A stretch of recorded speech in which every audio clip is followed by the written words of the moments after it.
नमस्कार। News our के खास कार्यक्रम आमना सामना में आपका स्वागत है। मैं हूं आपके साथ सूरज पाठक। आज इस कार्यक्रम में हम बात करेंगे कांग्रेस की राष्ट्रीय महासचिव प्रियंका गांधी ने छत्तीसगढ़ के जगदलपुर पहुंचकर चुनावी शंखनाद किया है। वे यहां भरोसे के सम्मेलन में शामिल होने पहुंची थी। इस पर सियासी बयानबाजी हो रही है। बीजेपी ने प्रियंका गांधी के बस्तर दौरे को आदिवासी संस्कृति के लिए नुकसानदायक करार दिया है। क्या है पूरा मामला, आज इसी मुद्दे पर करेंगे हम चर्चा। तो आइए शुरू करते हैं आमना सामना। प्रियंका गांधी ने किया चुनावी आगाज। क्या जनता का भरोसा जीतेगी कांग्रेस?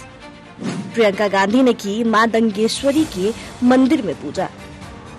लालाबाग मैदान में भरोसे का सम्मेलन। सम्मेलन में शामिल हुई प्रियंका गांधी। बस्तरिया नाचा संस्कृति से किया प्रियंका का स्वागत। गांधी बोली में किया प्रियंका ने अभिवादन। बीजेपी ने लगाया धर्मांतरण को बढ़ावा देने का आरोप। बीजेपी प्रवक्ता देवलाल ठाकुर ने लगाया आरोप।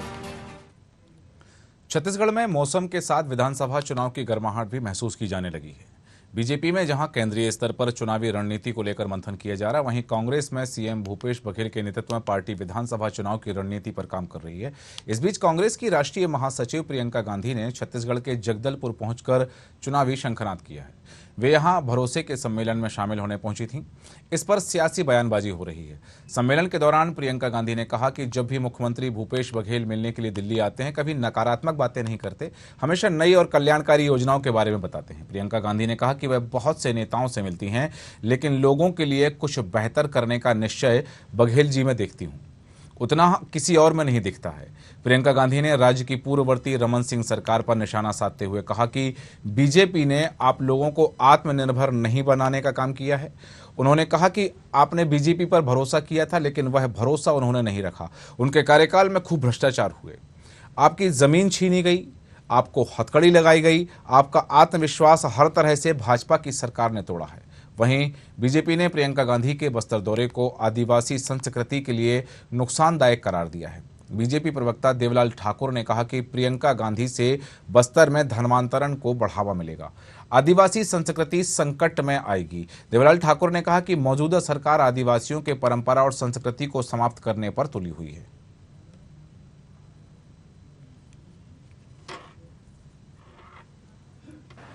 आपने इससे पहले 15 सालों का भाजपा का शासन भी देखा। आपने उन पर भी भरोसा किया था। ऐसी बात नहीं है कि आपने नहीं किया, आपने उन पर भरोसा किया, लेकिन वो भरोसा उन्होंने रखा नहीं। यहां पर भय, भूख और खूब भ्रष्टाचार चला। आपकी जमीन छीनी गई, आपके हाथों में हथकड़ियां डाली गईं, घोटाले पर घोटाले किए गए। आपको निर्भर बनाया, आत्मनिर्भर नहीं बनाया। आपको इस तरह से स्कीम नहीं दिलवाई जिससे आप अपने पैरों पर खड़े हो सके। आपको सरकार पर निर्भर बनाया। आपका आत्मविश्वास हर तरह से भाजपा की सरकार ने तोड़ा। बस्तर के आदिवासियों के जीवन की कल्पना आप नहीं कर सकते। एक तरफ नक्सलियों का दबाव तो दूसरे तरफ पुलिस का डर। दोनों तरफ से गोलियां चलती थी, लेकिन सीना हमारे आदिवासियों का होता था। कितने ऐसे निर्दोष आदिवासी हैं जिसको नक्सली बता के जेल में ठूस दिया गया था। गांव के गांव उजाड़ दिए गए थे, स्कूलें बंद, इलाज की कोई व्यवस्था नहीं, रोजगार कुछ नहीं। भारतीय जनता पार्टी की सरकार में आदिवासी को जो प्रमुख लघु उपज है महुआ को सड़क में फेंकना पड़ा था। कांग्रेस की प्रियंका वाड्रा का बस्तर दौरा। कांग्रेस की सरकार अब आदिवासियों से और क्या छीनना चाहती है? आदिवासियों का आरक्षण तो पहले ही कांग्रेस ने छीन लिया है, अब उसके धर्म एवं संस्कृति छीनने पर कांग्रेस की सरकार आमादा है। कहीं न कहीं वाड्रा के इस दौरे से धर्मांतरित मतांतरित करने वालों को बल मिलेगा। ये आदिवासी समाज के लिए चिंतन का विषय है और आदिवासी समाज को इस बात की चिंता अवश्य करनी चाहिए कि ये कांग्रेस की सरकार यहाँ पर आदिवासियों के विकास को दिखाने के लिए वाड्रा को बुला रहे हैं। तो इस प्रदेश के मुख्यमंत्री को यह भी बताना चाहिए कि बस्तर वनांचल क्षेत्र में जो आदिवासियों के पैसे जमे थे तेंदुपत्ता संग्राहक परिवार के करीब 900 करोड़ रुपया, उस 900 करोड़ में आप 700 करोड़ रुपया अपने पाटन विधानसभा में ले गए। जो संयंत्र सुकमा, बीजापुर, कांके, नारायणपुर में लगने थे, आदिवासियों के बच्चों को जहां रोजी रोजगार मिलता, उस रोजी रोजगार को छीनकर, उनके हक को छीनकर, उनके मुंह से निवाला छीनकर आप पाटन विधानसभा में, जामगांव सहित अपने विधानसभा में खर्च कर डाली राशि। इस बात के लिए आपको आदिवासी समाज से माफी मांगना चाहिए और अपने शीर्ष नेतृत्व को भी इस बात से अवगत कराना चाहिए कि कांग्रेस कैसे आदिवासियों का शोषण कर रही है।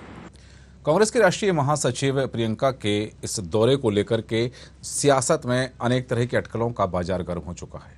एक तरफ जहां ये बात कही जा रही है, भारतीय जनता पार्टी ये कह रही है कि प्रियंका गांधी का यह जो दौरा है इससे धर्मांतरण बढ़ेगा। कैसे बढ़ेगा? क्या वो धर्मांतरण कराने आई हैं या वो धर्मांतरण कराती हैं, ये भारतीय जनता पार्टी कहना चाहती है। और वहीं कांग्रेस की तरफ से जो बात कही जा रही है कि यहाँ पर आदिवासियों के लिए जो विकास कार्य हुए हैं, आदिवासियों को ज़मीन वापस कराई गई है, उसको लेकर के कांग्रेस अपना श्रेय ले रही है। क्या वास्तविकता है? और चुनावी शंखनाद की यदि बात करें तो इस दौरे से चुनावी शंखनाद हुआ है, और चुनावी शंखनाद किस रूप में हुआ है, तमाम सवालों के जवाब के लिए हम करेंगे चर्चा। चर्चा में खास मेहमान हमारे साथ मौजूद हैं। हमारे साथ हैं कांग्रेस नेता मणि वैष्णव जी।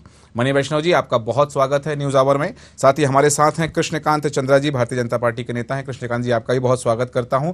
और हमारे स्टेट हेड छत्तीसगढ़ के डॉक्टर संजय शेखर जी हमारे साथ हैं। संजय शेखर जी, आपका भी स्वागत है। और सबसे पहले मैं कृष्णकांत चंद्रा जी आपके पास आना चाहूंगा, और जो बात भारतीय जनता पार्टी की ओर से कही जा रही है कि कांग्रेस को आदिवासियों की चिंता नहीं है, आदिवासी संस्कृति को खतरा है प्रियंका गांधी के इस दौरे से, कैसे खतरा है, हम जानना चाहते हैं।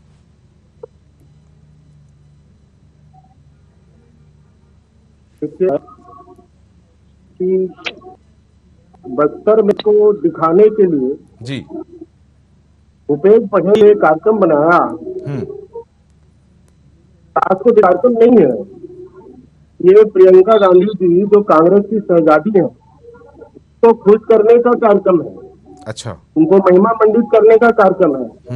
देखिए, बस्तर के विकास से, बस्तर से इनका कोई वास्ता, कोई प्रेम, बस्तर से इनको अगर सच में प्रेम रहता तो सब बना देते, क्योंकि बस्तर तो बहुत पिछड़ा हुआ था। छत्तीसगढ़ राज्य बनने के बाद कांग्रेस के शासन रही कुछ वर्ष, उस समय नक्सलवाद की क्या थी। अब 15 साल डॉक्टर रमन सिंह जी की भारतीय जनता पार्टी की सरकार रही। इस वहां पर इस प्रकार से सामाजिक समरसता और शांति और सद्भाव के लिए वहां कार्य किए गए हैं, वो दुनिया जानती है। इन लोगों ने अभी प्रियंका गांधी जी को खुश करने के लिए किया है। प्रियंका जी कह रही थी कि महिलाओं को भाजपा ने निर्भर बनाया और कांग्रेस ने आत्मनिर्भर बनाया। ये सरासर छलावा है, लोगों करने वाली बात है। अच्छा, मैं पूछना चाहता हूँ प्रियंका जी से कि स्वयं सहायता समूह महिलाओं का किसने बनाया? अटल जी की सरकार थी, अटल जी ने महिला स्व सहायता समूह बनाने का काम चलाया। वो आज पूरे देश में क्रांति बनी इसमें, और उसके कारण महिलाओं का सशक्तिकरण हो रहा है, महिलाओं का आत्मनिर्भर का कार्यक्रम हो रहा है। ये बेटी बचाओ बेटी पढ़ाओ का जो योजना है, क्या कांग्रेस ने लागू किया? इससे महिलाओं का सम्मान, महिलाओं का हक की बात इससे भी जुड़ी हुई है। तो इस तरह से कहना बिल्कुल जनता को गुमराह करने वाली बात है, और ये हम बिल्कुल नहीं मानते हैं कि ये विकास को दिखाने के लिए इनको बुलाया जाता, बल्कि एक तरह से इनको एक खुश करने का ये एक प्रायोजित कार्यक्रम। ठीक है, ये एक प्रायोजित कार्यक्रम था जिसमें आपका ये कहना है कि उनको केवल ये दिखाने, यहाँ विकास हुआ नहीं है, केवल दिखाने के लिए बुलाया गया था। और एक तरफ दूसरी तरफ जो बात कही जा रही है, मणि वैष्णव जी आपके पास आ रहा हूँ, कि ये चुनावी शंखनाद है। प्रियंका गांधी का जो दौरा है चुनावी शंखनाद है। भारतीय जनता पार्टी ने जो 2 आरोप लगाए हैं उनके इस दौरे को लेकर के, जो 2 संभावनाएं व्यक्त की, उनके जवाब भी आपसे चाहूंगा कि उनका यह जो दौरा है आदिवासी संस्कृति के विरुद्ध है, आदिवासी संस्कृति खतरे में है और धर्मांतरण को बढ़ावा मिलेगा। इसके जवाब में आप क्या कहना चाहेंगे? देखिए, छत्तीसगढ़ में भारतीय जनता पार्टी के राजनीति का आधार दिन ब दिन मूर्खतापूर्ण बनता जा रहा है। भारतीय जनता पार्टी के पास किसी प्रकार का मुद्दा बचा नहीं, जहाँ और विकास की लहर बह रही है, हर वर्ग को ध्यान में रखकर काम किया जा रहा है, और इसके पास ये मुद्दा है नहीं। इनके जितने भी आरोप होते हैं वो सतही होते हैं, कोई प्रमाण, कोई तथ्य इनके पास होता नहीं। और अंत में सिर्फ इनके पास एक ही मुद्दा बचा हुआ है छत्तीसगढ़ में, लव जिहाद, तालिबान, पाकिस्तान, सांप्रदायिकता, इन सब चीजों के अलावा इनके पास कुछ बचा नहीं, और वही ये कर रहे हैं जो इनका पुश्तैनी जो तरीका है राजनीति का, वही वो कर रहे हैं। और जहां तक बात है बस्तर की, तो बस्तर साहब अब पहले जैसा नहीं रहा, बस्तर बहुत बदल चुका है। जहां एक समय आरडीएक्स की गूंज सुनाई देती थी, अब वहां डेनेक्स जैसे ब्रांड की गूंज सुनाई। वहां की आदिवासी महिलाओं ने स्थापित किया सरकार की मदद से कि वहां के कपड़े, डेनेक्स ब्रांड के कपड़े विदेशों में निर्यात हो रहे हैं जी। तो छत्तीसगढ़ में और बस्तर क्षेत्र में हमने बहुत काम किया, चाहे वो लघु वनोपजों को मूल्य पर उनकी आर्थिक उन्नति को सुनिश्चित करने का काम हो, वहाँ डेनेक्स ब्रांड काम हो, चाहे जमीनें वापस दिलवाने का काम हो। ये जो दो चीजें कही गई हैं कि आदिवासी संस्कृति को खतरा है, आदिवासी संस्कृति को बर्बाद करने पर तुली हुई है कांग्रेस और धर्मांतरण को बढ़ावा मिलेगा, इस पर आपका कहना है कि ये केवल मिथ्या आरोप है? देखिए, मैंने पहले ही बताया, पहले भी मैंने वही बात कही, इनके पास कोई मुद्दा बचा नहीं है, सारे मुद्दे इनके सतही, सारे आरोप सतही हैं। तो इनके पास वही पुश्तैनी मुद्दा इनके पास बचता है सांप्रदायिकता का, उसी के आधार पर चुनाव लड़ना चाहते हैं। जबकि मैं आपको बता दूं, हमारे पास आंकड़े हैं, 15 साल का जो भारतीय जनता पार्टी की सरकार थी, उसी सरकार में 15 साल में सबसे ज्यादा चर्च बस्तर क्षेत्र में खुले हैं। हमारे पास पूरे आंकड़े हैं कौन सा चर्च कब खुला। तो भारतीय जनता पार्टी अपनी जो है गिरबान में झांके, उसके बाद बात करे सांप्रदायिकता का, धर्मांतरण का, मतांतरण का। और जहां तक बात है बस्तर की जनता की, तो बस्तर की जनता खुद में है कि उनके लिए क्या काम कर रही है सरकार, चाहे वो लघु वनोपज की बात हो, चाहे जमीनें वापस देने की बात हो। फर्जी आदिवासियों को नक्सली बताकर इन्होंने अपने शासनकाल में जो अंदर किया था, उनको हम छुड़वा रहे हैं। 300 स्कूल बंद हो गए थे नक्सलियों के कारण बस्तर क्षेत्र में, उन्हें हमने पुनः शुरू करवाया है, वहां पढ़ाई हो रही है। तो ये सब जो अंतर है, ये सब चीजें महसूस कर रही है छत्तीसगढ़ की जनता, बस्तर की जनता। और सबसे बड़ा सबूत तो ये है कि 2 चुनाव हुए बस्तर में, 2 चुनाव हुए हैं पिछले 4.5 सालों में, और दोनों बार बस्तर की जनता ने हमारे ऊपर विश्वास जताया, और दोनों चुनाव में बहुत भारी बहुमत से हमें जीत दिलाई। इससे समझा जा सकता है कि बस्तर की जनता हम पर कितना भरोसा करती है और हम उनके लिए कितना काम करते हैं। ठीक है, आपने काम किया है, बस्तर की जनता आप पर भरोसा करती है। डॉक्टर संजय शेखर जी हमारे स्टेट हेड हैं, उनके पास आना चाहूंगा। और जिस तरह से ये जो बात आ रही है संजय शेखर जी, जो बात कही जा रही है कि एक बात है प्रियंका गांधी का जो दौरा है, और उनका एक जुमला बहुत फेमस हुआ था, बहुत प्रसिद्ध हुआ था, एक नारा जो उन्होंने दिया था कि लड़की हूं लड़ सकती हूं, लड़की हूं लड़ सकती हूं का ये जो बात थी, ये जो उनका नारा था, इस बात को लेकर के छत्तीसगढ़ में क्या सियासत है और उनके इस दौरे से कांग्रेस को कितनी मजबूती मिली है, और भारतीय जनता पार्टी जो आरोप लगा रही है उन आरोपों की सच्चाई क्या है? देखिए, एक बात समझने की है ऐतिहासिक रूप से कि बस्तर के साथ गांधी परिवार का बहुत ही पुराना नाता रहा है जी। सबसे पहले अगर पंडित जवाहरलाल नेहरू की बात करें तो वो बस्तर आए हुए थे। बस्तर में उनका दौरा हुआ था और उसी लालबाग मैदान में उन्होंने सभा को संबोधित किया था, जिस लालबाग मैदान में आज प्रियंका गांधी ने सभा को संबोधित किया। उसके बाद इंदिरा गांधी प्रधानमंत्री के रूप में वहां पर आई और बस्तर के जो सबसे दूरस्थ अंचल है, जिसको अबूझमार कहा जाता है, दुनिया जहां आज तक पहुंच नहीं पाई है, दुनिया से कटा हुआ वो पूरा इलाका है, करीब 4,500 स्क्वायर किलोमीटर का इलाका। वहां पर जो सेवा का काम जो होता है विवेकानंद आश्रम के माध्यम से, उसकी परिकल्पना इंदिरा गांधी ने की थी। इंदिरा गांधी के बाद राजीव गांधी का वहां पर आगमन हुआ, राहुल गांधी भी वहां पर आ चुके हैं और अब प्रियंका गांधी आई है। तो एक तरीके से गांधी परिवार के साथ जो बस्तर का संबंध है उसको कहीं ना कहीं भूपेश बघेल जी ने कल्टीवेट करने की कोशिश की है, उससे इमोशनली जोड़ने की कोशिश की है बस्तर की जनमानस को। और निश्चित तौर पर मुझे लगता है कि मुख्यमंत्री के रूप में भूपेश बघेल जी को ये भरोसा है कि, और कहीं ना कहीं अभी कांग्रेस के जितने भी लीडर है उसमें प्रियंका गांधी की एक अलग छवि है, प्रियंका गांधी का एक अपना आकर्षण है। उस आकर्षण से मुझे लगता है कि भूपेश बघेल जी को और कांग्रेस पार्टी को ये लगता है कि गांधी परिवार से जो ऐतिहासिक संबंध है उसको अगर जोड़ते हैं, जो पुराने संबंध रहे हैं उसको जोड़ लें और दूसरी तरफ प्रियंका गांधी के आकर्षण को जोड़ लें, तो कहीं ना कहीं बस्तर में के मतदाताओं पे, बस्तर के जनमानस पे उसका लाभ पहुंचेगा, उससे उसकी छवि पहुंचेगी और चुनाव में इसका लाभ पहुंचेगा। देखिए, बस्तर में 12 सीट है और अभी 12 के 12 सीट जो है कांग्रेस के कब्जे में है। कांग्रेस चाहेगी कि वो 12 सीटें उनके पास बनी रहे, अगर कुछ जाती भी है तो अधिकांश सीटें उनके पास बनी रहे। अगर ये बनी रहती है तभी सत्ता में जो वापसी है वो कांग्रेस के लिए थोड़ी आसान रहेगी। तो ये 12 सीट का टोटल गणित है और मुझे लगता है कि भूपेश बघेल जी को और कांग्रेस पार्टी को ये भरोसा है कि इनके आने से, प्रियंका गांधी के आने से कहीं ना कहीं बस्तर के जनमानस पर एक सकारात्मक असर पड़ेगा। बिल्कुल सही कहा आपने कि ये जो चीजें हैं कि इसका सकारात्मक असर पड़ेगा। और वो जो 12 सीटों की जो आप बात कर रहे हैं कि बस्तर की जो 12 सीटें हैं कांग्रेस का अभी का उन पर काबिज है और कांग्रेस चाहेगी कि वो सीटें उन्हीं के कब्जे में रही आएं। लेकिन यहाँ मणि वैष्णव जी एक बात साफ हो जाती है, प्रियंका गांधी का यह आयोजन यहाँ पर कराना, मुख्यमंत्री भूपेश बघेल का उसमें जो भाषण है उसमें स्पष्ट कहा गया है कि आरोप उन्होंने भी लगाए हैं पूर्ववर्ती सरकारों पर कि पहले यहाँ गोली सुनाई देती थी और यहाँ पर आरडीएक्स के धमाके देते थे और अब यहाँ गीत सुनाई देते हैं। इन सब के बीच में एक बात साफ हो जाती है कि प्रियंका गांधी को बुलाने से क्या आपकी जो आंतरिक कलह है या अंदरूनी गतिरोध है, क्या उस पर पर्दा पड़ जाएगा? पहली बात। और दूसरी बात कि क्या वो खत्म हो जाएगा? देखिए, पहली बात तो कांग्रेस पार्टी के अंदर कोई भी अंतर कलह नहीं है और प्रियंका गांधी जी का दौरा कोई चुनाव को ध्यान में रखकर नहीं आयोजित किया गया था। कांग्रेस पार्टी किसी भी कार्य को चुनावी राजनीति के हिसाब से नहीं प्लान करती है। हम काम करते हैं और जनता हमें वोट देती है, सीधी सी बात है।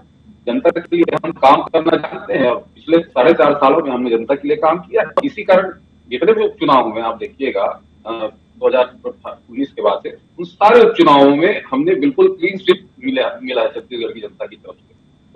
तो लगातार छत्तीसगढ़ की जनता के लिए काम कर रहे हैं। और जहां तक बात अंतर कला की, तो भारतीय जनता पार्टी की जो अंतर कला है वो किसी से छुपी हुई नहीं है। कभी इनकी जो है प्रभारी आती है डी पुरंदेश्वरी, वो कहती है कि मैं जो है मार कर ठीक कर दूंगी सारे कार्यकर्ताओं को, नेताओं को। और तो इस प्रकार की बातें भारतीय जनता पार्टी के अंदर होती रहती हैं। और भारतीय जनता पार्टी के अंदर जो अंतर उसी का परिणाम है कि भारतीय जनता पार्टी कोई भी चेहरा एक सुनिश्चित नहीं कर पा रही है कि जिसके दम पे वो छत्तीसगढ़ में चुनाव लड़। नहीं, अभी जैसे कि आपने कहा कि ठीक है, कुछ पत्रों का उल्लेख मैं जरूर करना चाहूंगा कि चाहे जो आपके ही द्वारा, आपके मंत्रियों के द्वारा सरकार को लिखे गए, मुख्यमंत्री को लिखे गए, तो ये वो मेरा आशय उन पत्रों से था, उन पत्रों की पृष्ठभूमि से था कि जो अंतर गतिरोध चल रहा है कांग्रेस में, पहली चीज वो। दूसरी चीज जो आपने इसके पहले के अपने वक्तव्य में कहा था कि भारतीय जनता पार्टी लव जिहाद को लेकर के लगी हुई है, धर्म को लेकर के राजनीति करती है। तो लव जिहाद की बात तो कल मुख्यमंत्री भी कर रहे थे और मुख्यमंत्री को उस बयान को लेकर के भारतीय जनता पार्टी ने अपना पलटवार किया और भारतीय जनता पार्टी का कहना है कि मुख्यमंत्री लव जिहाद को बढ़ावा दे रहे हैं। देखिए, छत्तीसगढ़ में लव जिहाद जैसी कोई चीज है ही नहीं। यहाँ छत्तीसगढ़ में सांप्रदायिकता का माहौल शुरू से नहीं रहा है। यहाँ की छत्तीसगढ़ की जनता शांति पसंद है, अमन पसंद है। फिर ये वीरनपुर की घटना क्या है? फिर ये वीरनपुर की घटना क्या है? वीरनपुर की घटना क्या है? फिर ये वीरनपुर की घटना दो युवकों के बीच की एक सामान्य लड़ाई थी, जिसे भारतीय जनता पार्टी और ये विश्व हिंदू परिषद और बजरंग दल, इन लोगों ने मिलकर उसे एक सांप्रदायिक रंग दे दिया है। उसी का परिणाम हमको देखने को मिला है इन सांप्रदायिक दंगों के रूप में। बाकी वहां की घटना केवल 2 युवकों की एक सामान्य लड़ाई थी और जिसके कारण एक युवक की मृत्यु हो गई थी। इसे सांप्रदायिक रंग चढ़ाकर भारतीय जनता पार्टी छत्तीसगढ़ में सांप्रदायिकता को आग को भड़काना चाहती है और वो सोचती है कि इस प्रकार की हरकतें करके वो 2023 के चुनाव में जीत हासिल कर लेगी। तो ऐसा बिल्कुल नहीं है। छत्तीसगढ़ की जनता अमन पसंद है।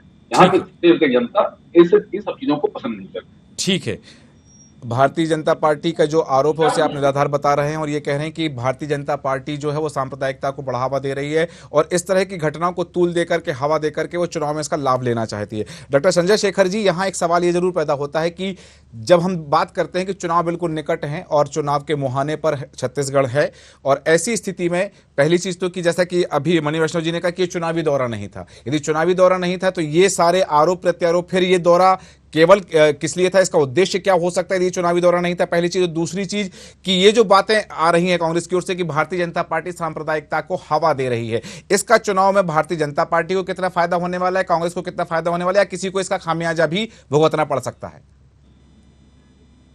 देखिए, पहली बात तो ये कोई भी राजनीतिक दल का और खासकर राष्ट्रीय और जो राज्य स्तर के दल होते हैं उसका कोई भी कार्य होता है उसका अंतिम उद्देश्य जो होता है वो राजनीतिक ही होता है।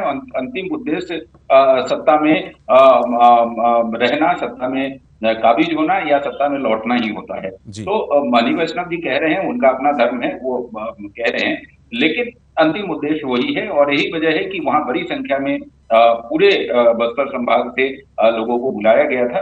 काफी बड़ी संख्या थी और एक कहीं ना कहीं संदेश देने की कोशिश। हाँ, उसके साथ ये भी जरूर होता है कि जो विकास कार्य है, जिस तरीके से सरकार काम कर रही है, उससे भी अपने राष्ट्रीय नेतृत्व को परिचय कराया जाए। और इसी के लिए वहां पर एक प्रदर्शनी लगाई गई थी। उस प्रदर्शनी के माध्यम से प्रियंका गांधी को मुख्यमंत्री जी ने छत्तीसगढ़ सरकार द्वारा जो संचालित योजनाएं हैं, न केवल बस्तर में बल्कि पूरे प्रदेश में, उसके बारे में उन्होंने जानकारी दी। आदिवासियों के जीवन में बदलाव के लिए क्या किया जा रहा है, उसके बारे में जानकारी दी।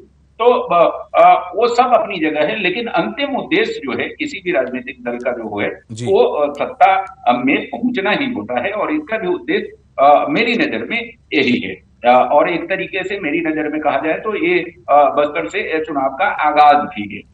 दूसरी बात आपने कही कि जो सांप्रदायिक जो अभी जिस तरीके से स्थिति बनी है, उसके पीछे क्या है। तो दरअसल बिरनपुर की घटना वाकई दो युवकों के बीच का मामला था, लेकिन उससे पहले की जो पृष्ठभूमि थी, वहां दो युवती जो एक समुदाय की थी, उसने दूसरे समुदाय के युवक के साथ उसकी शादी होती है, और उसके बाद जो पिछले 3 महीने से वहां पर जो माहौल बना हुआ था, 3 महीने से जो तनाव था, उसमें कहीं ना कहीं मुझे लगता है कि प्रशासन की और पुलिस की भूमिका जो होनी चाहिए थी उसको खत्म करने की। दरअसल अंदर अंदर एक लावा उबल रहा था जो कि विस्फोटक रूप धारण किया, और बाद में एक युवक की और बाद में फिर 2 लोगों की वहां पर हत्या हो जाती है। तो ये घटना है, और निश्चित तौर पर भारतीय जनता पार्टी जो है इस घटना को, क्योंकि भारतीय जनता पार्टी की शुरू से ये नीति रही है कि वो जो हिंदू समाज है उसको संगठित करके और उसको हितों को पहले सामने रख करके आती है, और यही वजह है कि भारतीय जनता पार्टी ने इसको भी इस मुद्दे को काफी बढ़ाया, और कई बार अतिरंजित भी हो जाती है। कुछ लोगों ने अतिरंजित भी किया है, इस बात से इंकार नहीं किया जा सकता। लेकिन अच्छी बात यह है, मैं कहूंगा कि अभी जो है मामला पूरी तरीके से शांतिपूर्ण है, और धीरे धीरे बिरनपुर की जो स्थिति है वो सामान्य हो रही है। बिल्कुल सही कहा आपने कि ये जो चीजें हैं, ठीक है, घटनाएं होती हैं, लेकिन उनको सांप्रदायिकता की हवा नहीं दी जानी चाहिए। चुनावी फायदे के लिए चाहे कोई भी राजनीतिक दल हो, वो कम से कम जनता को इस तरह के मामलों में तो ना झोंके, और मामला जो भी रहा हो पुलिस के संज्ञान में, पुलिस ने कार्रवाई की है। मुख्यमंत्री ने 2 बार ये बात कही है कि अब भारतीय जनता पार्टी के लोग या जो संगठन वहां पर सक्रिय थे इस घटना को लेकर के, उनकी क्या मांगे हैं, क्योंकि जो आरोपी थे उनकी गिरफ्तारी हो गई थी, 12 नाम लिखा गए थे, 11 गिरफ्तारी तुरंत हो चुकी थी, 1 की तलाश की जा रही थी। इस तरह की घटनाएं जो हैं उनको चुनावी रंग नहीं दिया जाना चाहिए। लेकिन यहां जब जिस पे हम चर्चा कर रहे हैं, और भरोसे का सम्मेलन, मणि वैष्णव जी, 4.5 साल से ज्यादा का समय हुआ सरकार में, आपकी योजनाएं बहुत अच्छी हैं, जनता तक पहुंच रही, जनता को फायदा पहुंच रहा है, और प्रदेश की जो जनता है उन योजनाओं का लाभ ले रही है।